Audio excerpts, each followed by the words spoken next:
Welcome to our channel, D and A. That stands for Dominique and Amy. This is our second episode. Yay! And we are killing it. We are killing it. We've got like 2 likes and 1 comment. Do we have 3 maybe? They're all my mother. 3. Your mom, yeah, your mom. Accounts though. And your husband. And so nobody usually like me. It. Where's my iPad? Okay, children, quiet. Okay. So today we're actually going to talk about children. It's still summertime here in New England. A couple weeks left. Very sad. And so as mom, working mom, we've been thinking very actively about how we get our kids ready to go back to school. Because ladies and gentlemen, they need to go back to school. It is time. They're working everybody. And I am bleeding money this summer. Yeah, they are expensive as all get out, and they feel like every day should be a frozen yogurt day. And y'all know those frozen yogurt shops, you pay by the pound. It's a lot. And they load it up. It's time. And between camp and babysitters and the babysitters. And just stuff and food and takeout and we have wine. Not for them. So, just so you know, we are not giving our children alcohol. No. Although my grandmother used to give it to us.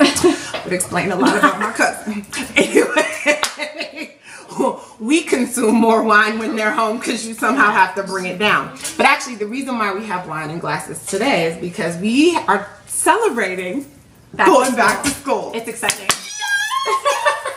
But you know what? Middle school?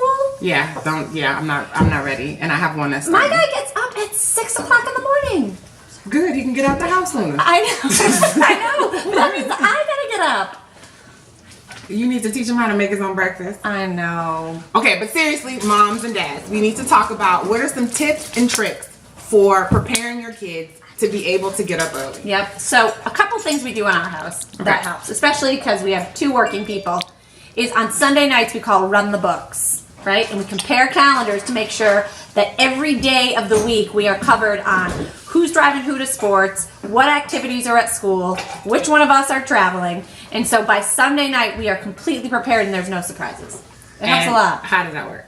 Well, we just sit down at the counter and then we go back and forth with the calendar and make sure that everything is covered. I mean, there are moments, don't get me wrong, where it just doesn't quite work out as the way we planned.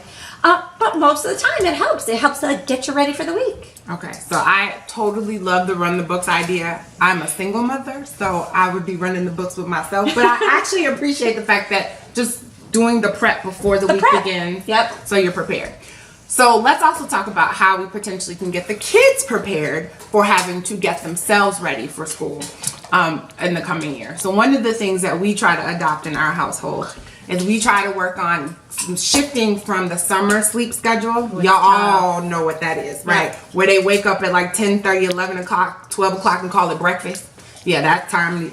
So shifting that so that they're going to bed a half an hour earlier. Every day. Every 2 or 3 days. That's a good idea. And so that, it's 11:30, so then it's 11. Yes. Then it's 10:30, so that they are shifting their sleep schedule so that come the first week of school, and you already know it's going to be hell anyway, especially given people starting new classes and there's all kinds of stuff going on.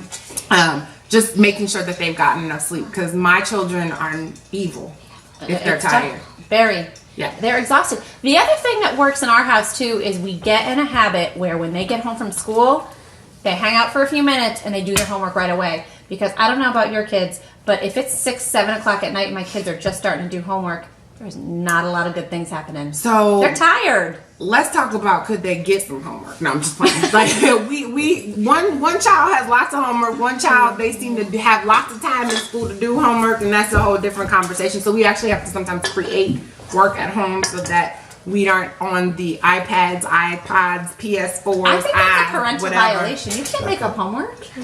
Shut up. Didn't nobody ask you. God. Swear. Yes, I'm sorry. Do y'all worksheet? Wait, let me ask you this. Do you all have homework during the summer? Yes. During the summer? Yeah, 2 books and some math sheets. Oh, no. Speaking of Mommy, I'm sorry. I buy a workbook for both of them that is a grade ahead, and they have both their workbook and they have books that they have to read in order to get to computer, PS4s, all the rest of it. That's just mean. Yes, it is. And I'm owning that but I'm trying to have educated children, okay? All right, so what we would love to hear from you all is some other tips and tricks that you all have in getting your kids ready to go back to school. It's not easy. Yes, and as soon as, September 6th, that's when both of our, by September 6th, we will be popping this lovely bottle open. And Waving these it at glasses us. will be full. With those squeaky clean sneakers running out my door.